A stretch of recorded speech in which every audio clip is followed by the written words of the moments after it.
¿Qué sucede cuando el profeta de Dios no es llamado a predicar un juicio, sino a convertirse en juicio viviente? ¿Qué pasa por la mente de un hombre íntegro cuando el creador del universo, el Dios de la pureza, le ordena sumergir su vida en la impureza más visible? Esta no es una historia de sermones, es la historia de un sacrificio vivo.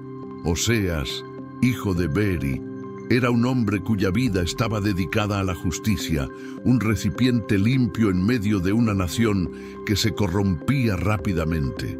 Esperaba instrucciones de Dios sobre cómo reprender el pecado de Israel, pero el mandato que llegó a su espíritu no era para el púlpito, era un mandato para su hogar, para su lecho, para su futuro. La voz de Dios era inconfundible, rasgando el silencio de la noche y penetrando el alma del profeta con una claridad aterradora. Ve. Oseas sintió el impacto espiritual de esa sola palabra, incluso antes de que la frase estuviera completa. No era una invitación, era un decreto que exigía acción inmediata. Toma por esposa a una ramera. El profeta se quedó sin aliento. Dios no le pedía que ayudara a una mujer caída ni que orara por ella desde lejos. Le ordenaba una alianza, un matrimonio, la unión de su nombre intachable con la reputación más mancillada de la ciudad. Oseas comprendió de inmediato que su vida pública había terminado. Su humillación sería su nuevo mensaje. Y la orden no se limitaba a la esposa. Y tendrás hijos ilegítimos. Dios sellaba el destino de esa unión incluso antes de que se celebrara. La consecuencia de ese matrimonio no sería la redención inmediata, sería más dolor, más vergüenza. Los hijos serían la prueba viviente de la infidelidad. Oseas, de pie en su humilde habitación, sentía el peso de la obediencia. No cuestionó a Dios en voz alta, pero su espíritu se lamentaba. ¿Por qué el Señor habría de destruir la reputación de su siervo para demostrar algo? Comprendió que a Dios no le interesaba un sermón. Estaba creando una parábola viviente. Y Oseas sería el protagonista, el que sufría. La obediencia de Oseas no fue gozosa, fue pesada, solemne e inmediata. No negoció. No pidió señal alguna, pues la certeza de la voz divina era absoluta. Salió de su casa no como un novio, sino como un hombre que caminaba hacia su propia condena social. Sus ojos la buscaron, Gomer, hija de Diblaim. No estaba oculta. Gomer era conocida por todos, una mujer cuya vida estuvo marcada por el rechazo y la explotación de los hombres. Era el símbolo visible de lo que Israel hacía en secreto, buscar amor en las fuentes equivocadas, venderse por ganancia inmediata, olvidar su verdadero pacto. Oseas la encontró, y el mundo presenció el encuentro imposible. Cuando el profeta Oseas se acercó a Gomer, ella no vio a un cliente, vio algo que jamás había visto, un hombre cuyos ojos no reflejaban lujuria, sino un propósito aterrador. No ofreció dinero por una noche, ofreció su nombre para toda la vida. La propuesta de matrimonio de Oseas no fue romántica, fue un acto de obediencia divina que desconcertó a todos. Para Gomer era la primera vez que alguien le ofrecía un honor, pero no comprendía qué era el honor. Para Oseas, cada palabra del voto matrimonial era un golpe a su reputación. La tomó como esposa, sabiendo que ella no lo amaba y probablemente nunca lo haría. La boda se convirtió en un espectáculo público. La sociedad samaritana lo ridiculizó abiertamente. ¿Cómo podía el hombre de Dios rebajarse tanto? No comprendían que lo que veían no era la caída de Oseas, sino un reflejo de su propia condición espiritual. Oseas llevó a Gomer a su casa, le dio un hogar, un nombre y protección. Intentó amarla con un amor no humano, un amor que emanaba directamente del mandato de Dios.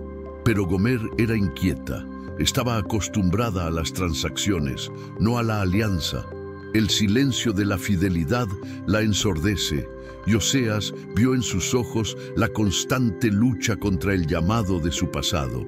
El primer llanto de un niño en casa de Oseas no trajo la alegría esperada. Gomer dio a luz a un hijo, y cuando Oseas lo miró, la voz de Dios resonó de nuevo, tan clara como la primera orden: ponle por nombre Jezreel. El nombre retumbó en la habitación como un trueno. Jezreel, lugar de una sangrienta masacre, símbolo del inminente juicio de Dios contra la casa real de Israel.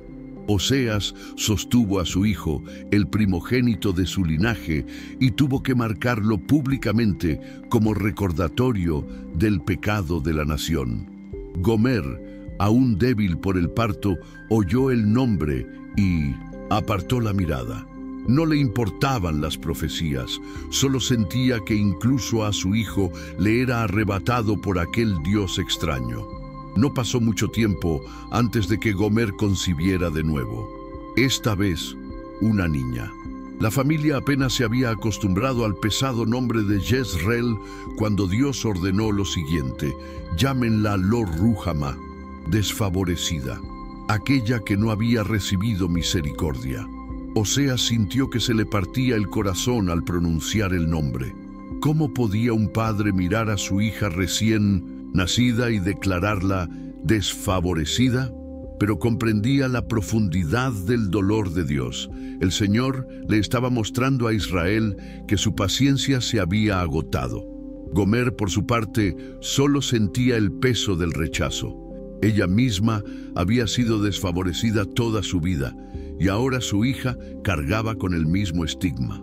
La tragedia de aquella casa profética se agudizó con el tercer nacimiento, otro hijo, y la palabra de Dios fue la más punzante de todas.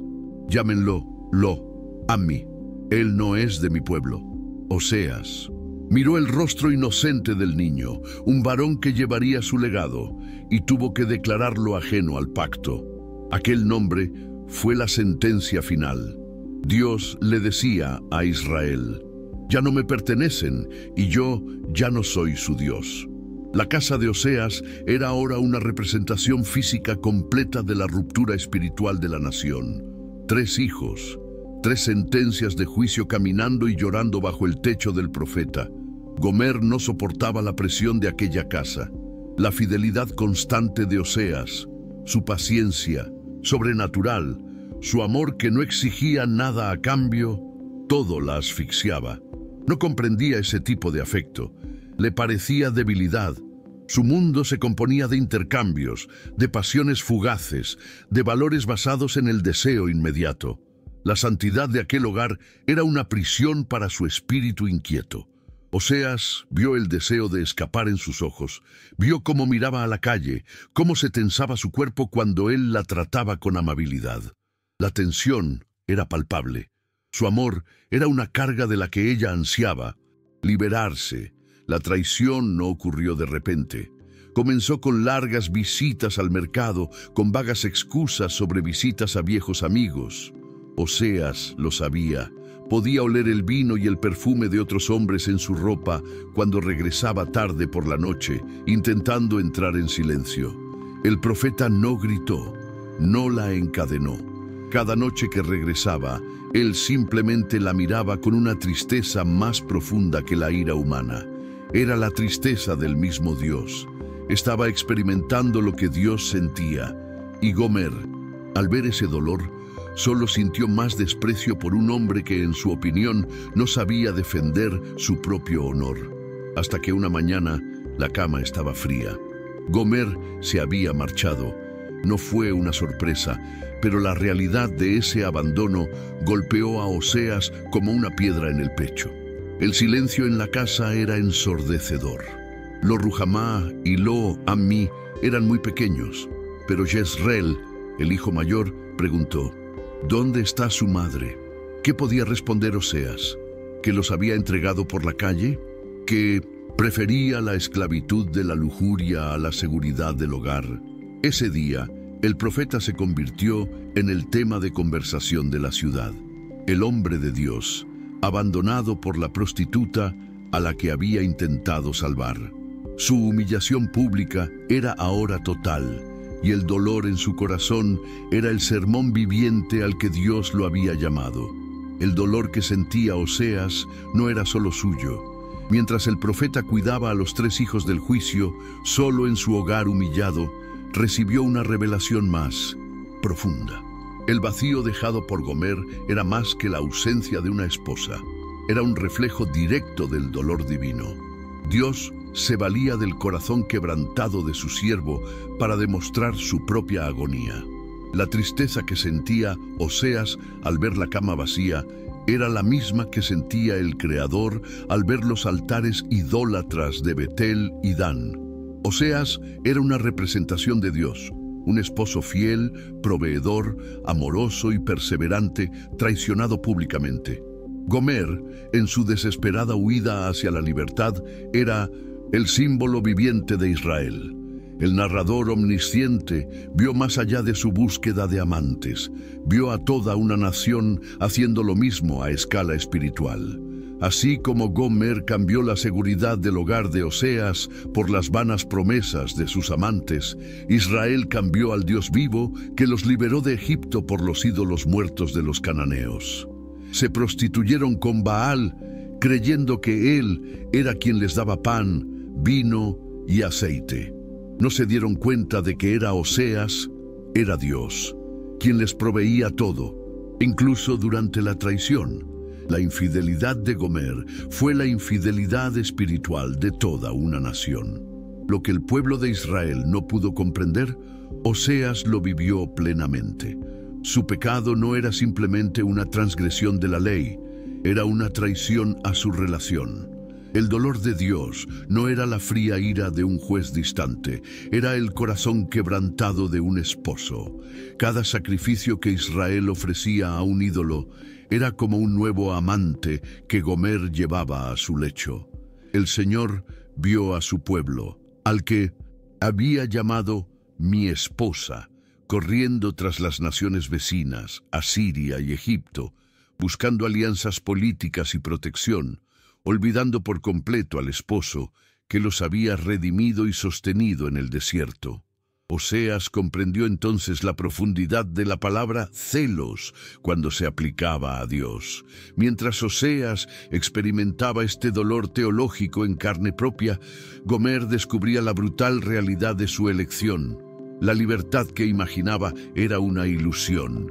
Sus amantes, quienes una vez le prometieron placer y emoción, pronto se cansaron de ella. Su valor se basaba únicamente en la novedad. Una vez que el profeta de Dios dejó de ser objeto de burla, Gomer dejó de ser un trofeo interesante. Pasó de ser una amante deseada a un objeto usado. El dinero se acabó. Su belleza comenzó a desvanecerse bajo las noches difíciles y los hombres que la buscaban ya no le ofrecían regalos. Solo tomaban. Había caído más bajo que nunca. Incluso antes de Oseas, tenía cierto control sobre su vida. Ahora no tenía nada. Los amantes se habían convertido en amos y los amos en dueños. Su deuda había crecido. Lo que comía, lo que vestía, todo era prestado, pagado con su propio cuerpo. Se había convertido en una propiedad. La mujer que había rechazado la alianza de un buen hombre ahora estaba encadenada por las transacciones de hombres malvados. Ya no era libre de ir y venir. Era una esclava en todo, menos en el nombre. Y pronto ni siquiera eso le quedaría. Tocó fondo en un día abrasador. Gomer, delgada, enferma y con la mirada perdida, fue arrastrada al mercado de esclavos. Ese era el destino final para quienes lo perdían todo. La colocaron sobre un bloque de piedra junto a ganado y sirvientes capturados en la guerra. El subastador pregonaba sus escasas virtudes, pero la multitud solo veía a una mujer destrozada, un cascarón vacío. Gomer ni siquiera levantó la vista. La humillación era tan absoluta que se había desconectado de la realidad. Aquel era el fin de su lucha por la independencia, ser vendida como un animal al mejor postor, Aquí están los párrafos 19 al 24, de un total de 60. Estos párrafos cubren el punto de inflexión. Premisa 1, la redención, detallando el período de silencio y el segundo mandato divino. Oseas vivió días de profundo silencio tras huir de Gomer. El profeta se dedicó al cuidado de Jezreel, Lo Ruhama y Lo Ammi. Los alimentaba, los aseaba y los acostaba, y en cada acto de paternidad solitaria sentía el peso de su mensaje. Ya no predicaba con palabras, su vida era el sermón. La gente lo veía en el mercado, comprando solo lo necesario, y apartaba la mirada. Algunos sentían lástima, la mayoría desprecio. Era el necio que creía poder cambiar a una prostituta. Oseas soportó la vergüenza en silencio, esperando que el Dios que lo había puesto en esa situación le indicara qué hacer. Había vivido el juicio. Ahora se encontraba en el limbo. Luego, tras un tiempo indeterminado, quizá meses, quizá más, cuando el dolor de la traición se había convertido en una cicatriz tenue, la voz de Dios volvió. No llegó como un trueno, sino como un susurro que estremeció a Oseas más profundamente que la primera orden. Ve, la misma palabra que había dado inicio a su tormento. El profeta contuvo la respiración, sabiendo que lo que vendría después exigiría el resto de su alma.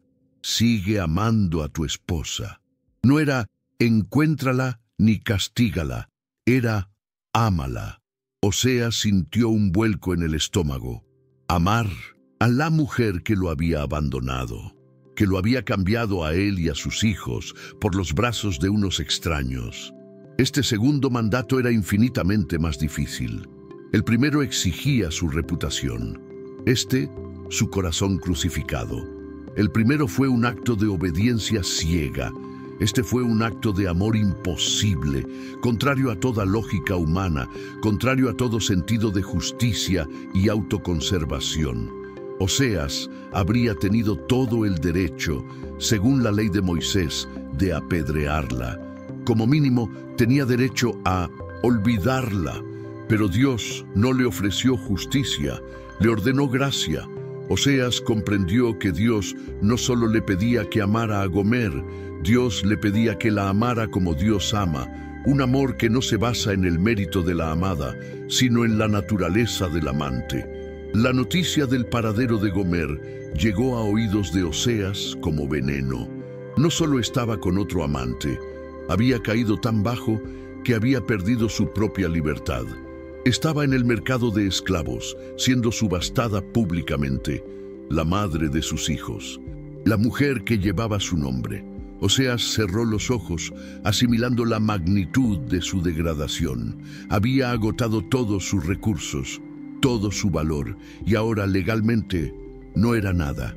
El mandato de Dios, ámala aún, ahora tenía un lugar y un precio.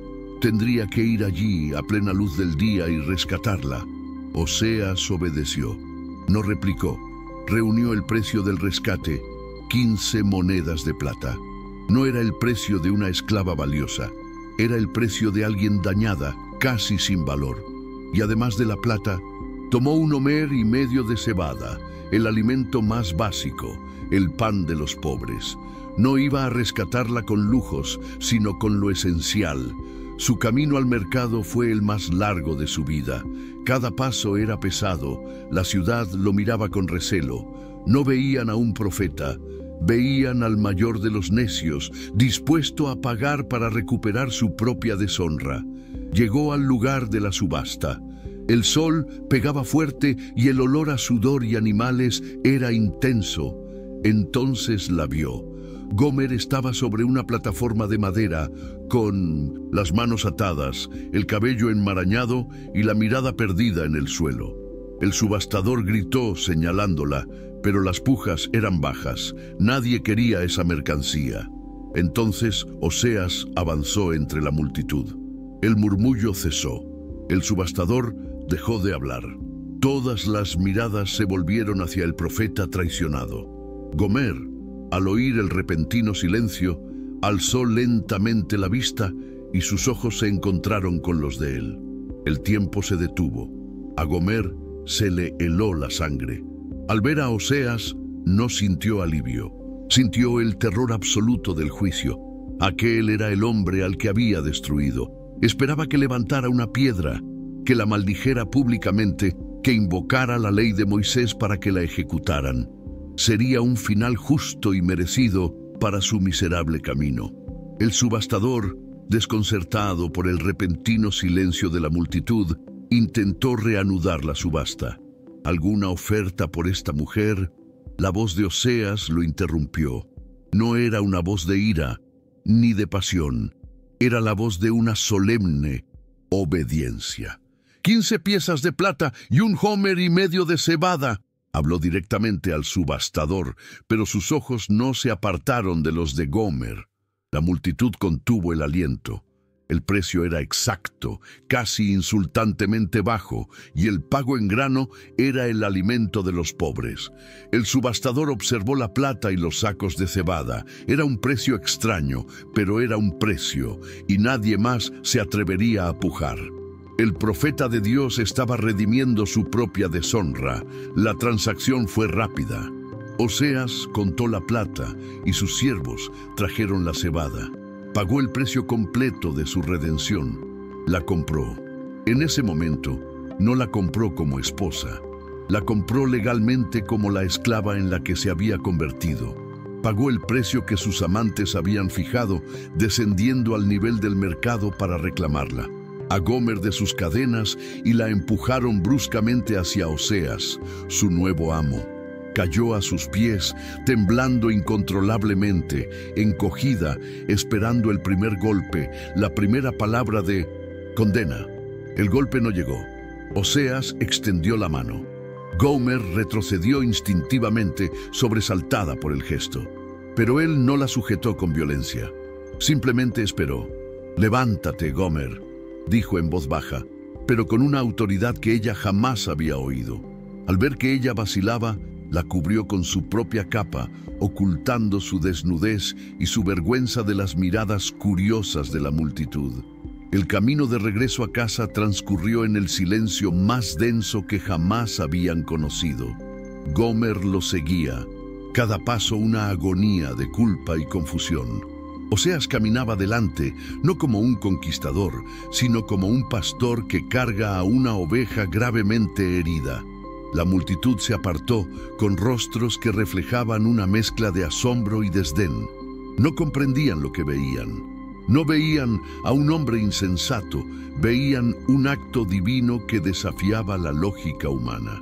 Oseas la había llevado a casa no para castigarla, como permitía la ley y esperaba la sociedad, sino para iniciar el imposible proceso de restauración. Y en ese acto de rescate público, el universo entero presenció cómo el mensaje de Dios se hacía realidad. Oseas en el mercado de esclavos no era simplemente un esposo traicionado, era Dios mismo descendiendo al escenario de la subasta del pecado humano. Israel, como Gomer, se había vendido. Se vendieron a Baal, a Asiria, a Egipto, buscando seguridad y placer en cualquier lugar menos en su Dios. Se habían convertido en esclavos de sus propias decisiones, degradados, sin valor y sin esperanza. Y allí estaba Dios, a través de Oseas, declarando a la multitud silenciosa que estaba dispuesto a pagar el precio. El amor que conmovió a Oseas no era humano. El amor humano busca lo digno de amor, lo que trae recompensa. El amor divino, en cambio, crea lo digno de amor a partir de lo roto y lo perdido. Gomer no tenía absolutamente nada que ofrecer. Era infiel, impura, enferma, indigna y legalmente propiedad de otro. No merecía la redención. Oseas no la redimió porque viera en ella potencial o bondad oculta. La redimió porque Dios le dijo, ámala. El amor de Dios, como el de Oseas, no es una respuesta a nuestros méritos, es una decisión soberana que emana de su gracia. Él redime no porque seamos buenos, sino porque Él es Dios. Al entrar en la casa, Oseas no la llevó al dormitorio que compartían, la dejó en una habitación aparte. La reconciliación no sería inmediata. La intimidad se había roto y necesitaba ser purificada. Sus primeras palabras no fueron de perdón romántico, sino de disciplina redentora. «Me esperarás muchos días», declaró, no como una petición, sino como parte del proceso. «No te prostituirás ni pertenecerás a otro hombre, así también yo te esperaré». Estaba estableciendo un período de duelo, un desierto necesario. Ella necesitaba reaprender a ser ella misma antes de poder ser suya, y él, el esposo, también se sometió al celibato esperándola. Para Gomer, aquello era un territorio desconocido y aterrador. Comprendía el castigo, no la gracia disciplinada. Esperaba gritos, pero recibió silencio. Esperaba cadenas, pero recibió una habitación limpia. La ausencia de castigo era casi más difícil de soportar que el dolor mismo. La trataban con un valor que no le correspondía. Día tras día, Oseas simplemente le proporcionaba comida y agua. No la tocaba, no la obligaba a nada. Gomer se estaba desintoxicando de su pasado, obligada a confrontar el vacío interior, sin amantes que lo llenaran, ni esposo que lo atendiera. Era el doloroso limbo de la redención. Oseas, por su parte, libraba una batalla interna diaria. Una cosa era obedecer a Dios en un acto público y dramático en la plaza del mercado, y otra, muy distinta, despertar cada día bajo el mismo techo que la fuente de su mayor dolor. Tenía que mirar a la mujer que había destrozado su vida y sus votos, y elegir activamente amarla. No un amor basado en sentimientos, sino un amor de pura voluntad, un amor ordenado. Cuidaba de sus hijos, Jezreel, Lo Ruhamá y Lo Ammi, y veía a Gomer observándolos desde lejos, una extraña en su propia casa. El profeta estaba aprendiendo que la redención cuesta más que un solo pago, cuesta toda una vida.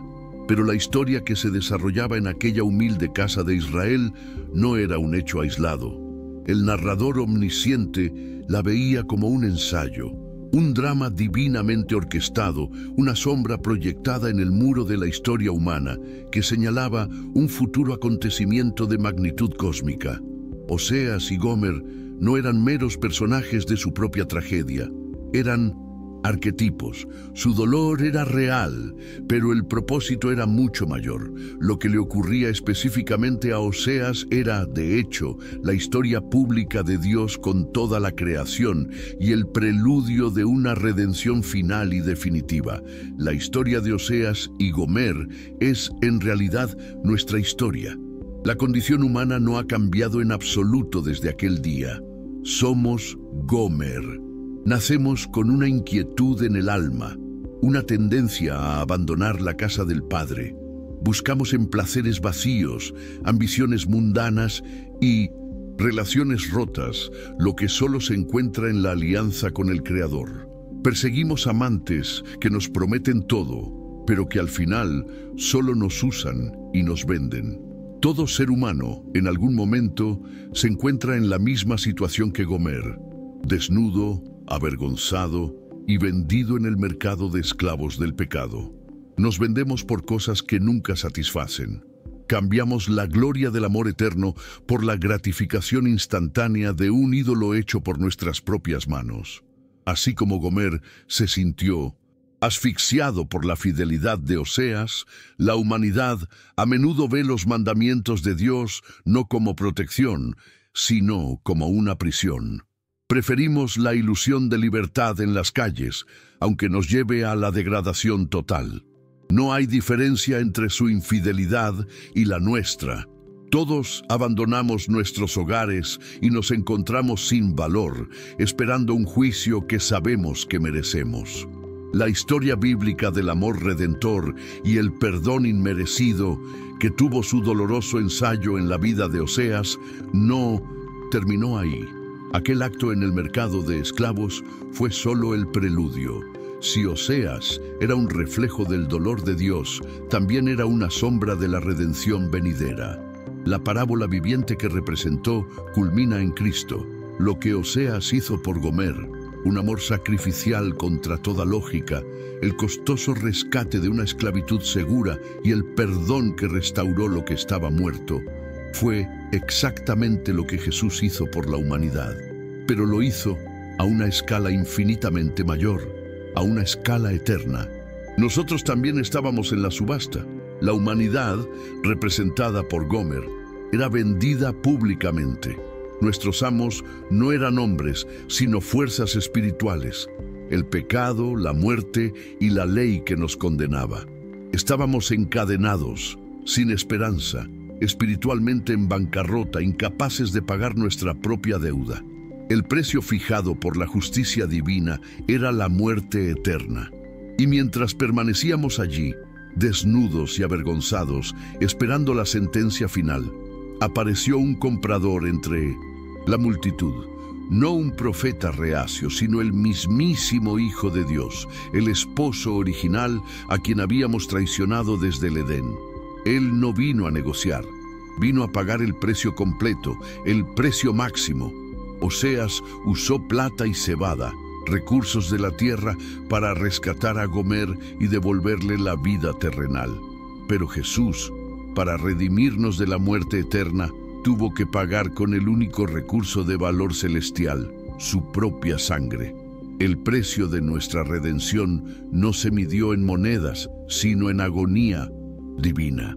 Lo que Oseas sufrió en su reputación, Jesús lo sufrió en su cuerpo. Lo que Oseas sufrió en su corazón, Jesús lo sufrió en su alma, experimentando la separación del Padre que Gomer, Israel, la humanidad merecía.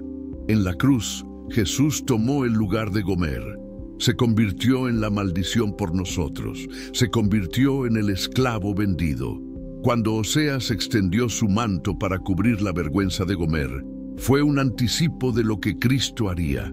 En la cruz, Jesús fue despojado para que pudiéramos revestirnos de su justicia.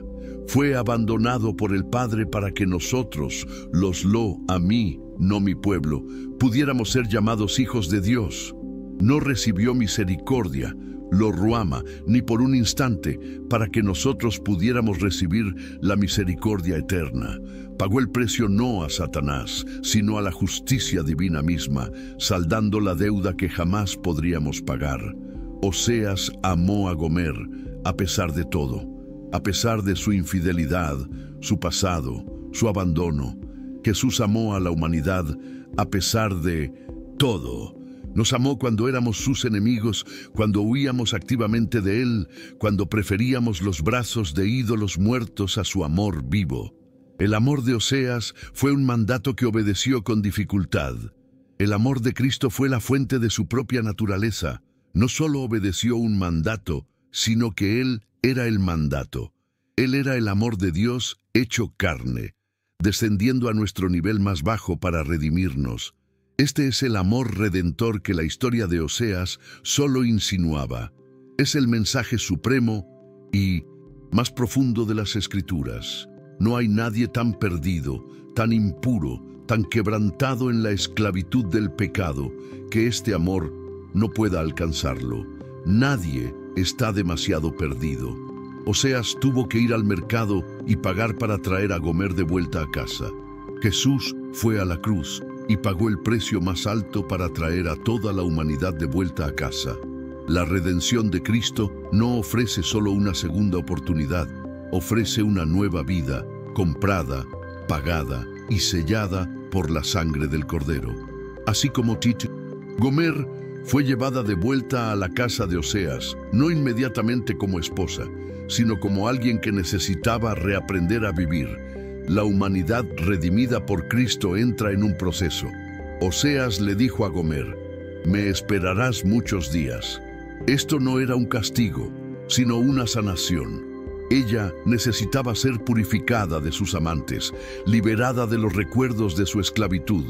De manera similar, el amor de Cristo no nos limpia instantáneamente de todas nuestras tendencias pecaminosas. Nos coloca en un lugar seguro, su hogar, donde Él nos espera pacientemente, limpiándonos día a día, enseñándonos a recibir el verdadero amor en lugar de exigirlo o comprarlo. El ciclo vital de Gomer. El castigo la habría matado. La indiferencia la habría dejado en la esclavitud. Pero el amor redentor, el amor que la redimió y la esperó, fue lo que finalmente quebró su corazón endurecido. En silencio, en aquella casa, debió de observar a Oseas cuidando de los hijos que ella había abandonado. Vio un amor que no se basaba en sus sentimientos ni en sus acciones. Este es el poder del Evangelio. El amor de Dios, demostrado en la cruz, no nos coacciona, nos quebranta, nos constriñe y nos invita a una transformación que ninguna ley podría lograr. La historia de Oseas, sin embargo, no termina con los nombres del juicio. El mismo profeta que se vio obligado a llamar a sus hijos desfavorecidos y no mi pueblo, recibe una promesa futura de Dios. La historia de Gomer es la garantía de que la sentencia no era definitiva. Dios promete que un día, en el mismo valle de Jezreel, revertirá la maldición. Le dirá a Lo Ruhamá: tú eres Ruhamá, mi amado, que has alcanzado misericordia. Y le dirá a Lo Ammi: tú eres Ammi, mi pueblo. El rescate de Gomer por parte de Oseas fue la prueba tangible de que el amor redentor de Dios tendría la última palabra en su juicio. Este es el cumplimiento definitivo de la historia. Mediante la redención de Cristo, Dios contempla a una humanidad quebrantada, a un colectivo perdido, y transforma su destino. A quienes estaban perdidos y desfavorecidos les dice: ustedes son mis amados. A quienes eran ajenos al pacto, enemigos de Dios, les dice: ustedes son mi pueblo. La cruz no fue simplemente un pago, fue una adopción. Fue el acto legal y espiritual que nos dio un nuevo nombre, una nueva identidad, rescatándonos de la subasta y colocándonos como herederos en la mesa del Rey. El misterio de la soberanía divina persiste. ¿Por qué Dios dispuso un camino tan doloroso? ¿Por qué la vida de Oseas tuvo que ser destruida públicamente? ¿Por qué Gomer tuvo que caer tan bajo? El relato no busca justificar el sufrimiento, sino revelar el carácter de Dios en medio de él. Nos muestra a un Dios que no teme sumergirse en la inmundicia de nuestra traición. Estuvo dispuesto a sacrificar la reputación de su profeta más cercano y, en última instancia, la vida de su propio hijo, para demostrar que su amor es más profundo que nuestro pecado más oscuro. Este amor sigue siendo un escándalo. La gracia que demostró Oseas resultaba ilógica para sus vecinos. La gracia que Cristo ofrece en la cruz es una ofensa para un mundo que se rige por el mérito, el esfuerzo y el intercambio. La historia de Oseas nos obliga a afrontar una verdad incómoda. No merecemos la redención, somos Gomer, no tenemos nada que ofrecer. Y es precisamente por eso que el amor de Dios es tan sobrecogedor, tan reverente y tan poderoso. Él no nos salva porque seamos valiosos, nos hace valiosos porque elige amarnos. El proceso de Gomer para reaprender a ser humana y no una mercancía fue lento y plagado de recaídas silenciosas. La espera impuesta por Oseas fue un desierto espiritual. Los primeros días despertaba con el terror de la esclavitud, esperando una orden severa, un abuso. En cambio, recibió pan y agua, provistos por el hombre al que más había herido. No sabía cómo procesar la bondad sin esperar nada a cambio. Oseas, al no exigirle nada, ni siquiera arrepentimiento verbal, la obligó a confrontar el vacío de su propia alma. Tuvo que aprender a existir sin venderse, un concepto completamente ajeno a ella. Su amor fue el espejo que finalmente le mostró no solo su inmundicia, sino también un valor que desconocía poseer. Mientras Gomer sufría en silencio, Oseas consumó su sacrificio viviente. Su obediencia no terminó en la plaza del mercado. Continuó cada mañana al levantarse para ser el proveedor, el padre y el guardián del pacto. Se convirtió en el sacerdote de su propio hogar destrozado. Su dolor no lo amargó, pues comprendió que su tragedia personal era el megáfono de Dios. Comprendió que su vida no le pertenecía. Al vivir el dolor de Dios mismo, Oseas trascendió su propia humanidad. Ya no era simplemente un profeta que proclamaba la palabra, era la palabra encarnada en la obediencia, un testimonio viviente de la fidelidad de Dios en medio de la infidelidad humana. Quizás la mayor transformación se vio en los niños. Jezreel, Lo Ruhamah y Lo Ami crecieron bajo el estigma de sus nombres, pero en el hogar restaurado, sus nombres perdieron su poder como maldición y se convirtieron en recordatorios de la gracia. Eran la prueba de que Dios podía tomar las consecuencias del pecado y transformarlas en el fundamento de una promesa. Oseas, al rescatar a Gomer, también rescataba el futuro de sus hijos. Les mostraba de primera mano que el amor de su Dios era más firme que el pecado de su madre. La casa que había sido un símbolo de juicio se convirtió en un laboratorio de redención divina. Esta es la naturaleza del amor redentor, profundamente perturbador.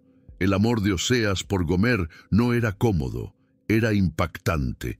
Desestabilizó todas las normas sociales y las expectativas de justicia. Este es el temor de Dios.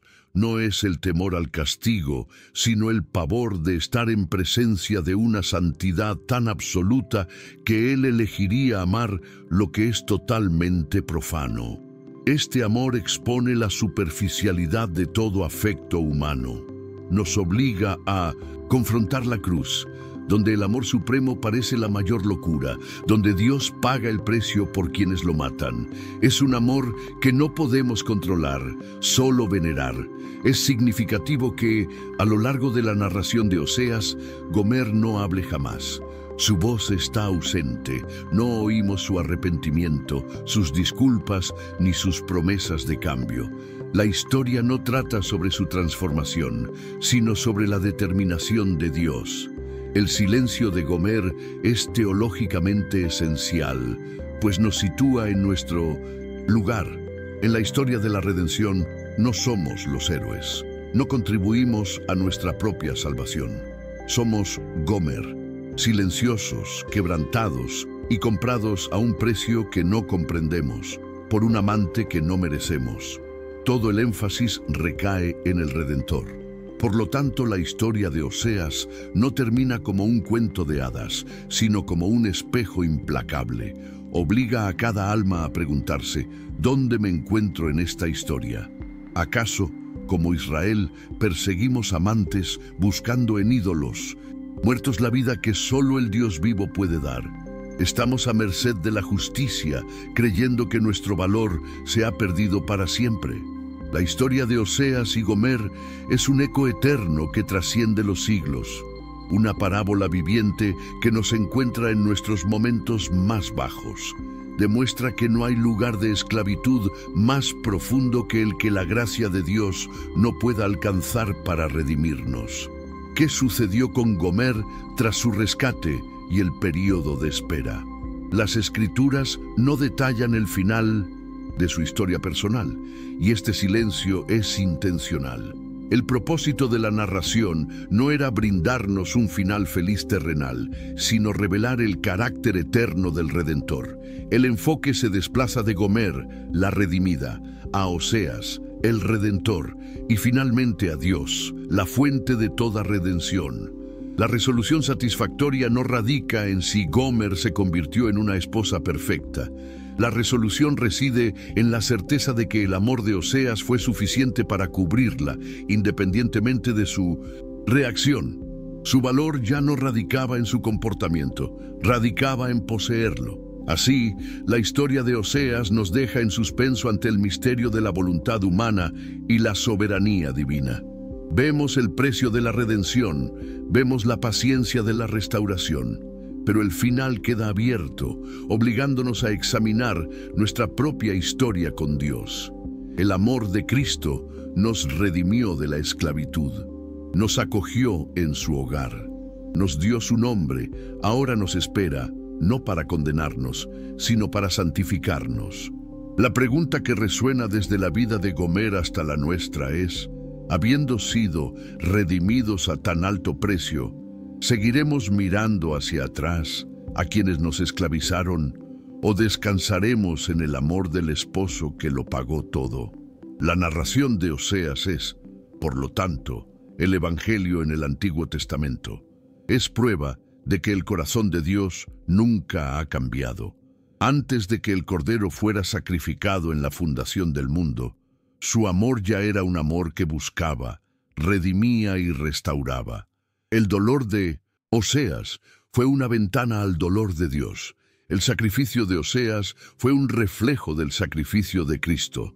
La restauración de Gomer es la promesa de la nuestra. Toda la historia no trata de un profeta desafortunado. Trata de un Dios incansable en su búsqueda de su amada esposa. Él no nos ama porque seamos deseables. Nos volvemos deseables porque Él, en su gracia soberana, ha elegido amarnos. No existe otro amor igual. El amor humano se rinde, el amor humano se ofende, el amor humano exige reciprocidad.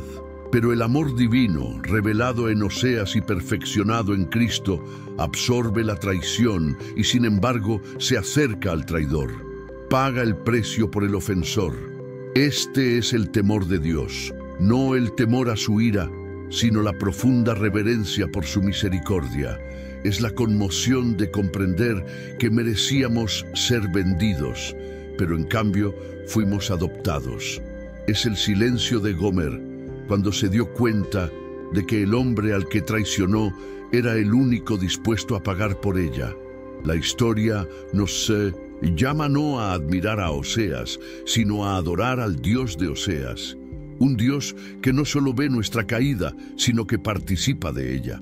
Un Dios que en Cristo descendió a nuestro mercado de esclavos, impregnado de polvo y muerte, para redimirnos. No nos llamó desde lejos, vino personalmente, no envió a un siervo, vino Él mismo y pagó el precio definitivo. El amor de Oseas fue un acto de obediencia que le costó su reputación. El amor de Cristo fue un acto de soberanía que le costó su propia vida, para que nosotros, los mortales del mundo, pudiéramos ser llamados hijos del Dios viviente. Por lo tanto, el mandato de Dios a Oseas, ve, ama aún a tu esposa, resuena hasta nuestros días. Es el mandato que Dios se dio a sí mismo en la cruz, al ver a la humanidad traicionándolo. Ámalos aún. Este es el corazón del universo. Es un amor que no se basa en quiénes somos, sino en quién es Él.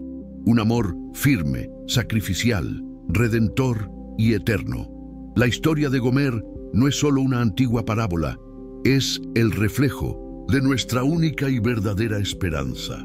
El amor pagó el precio, la redención es completa.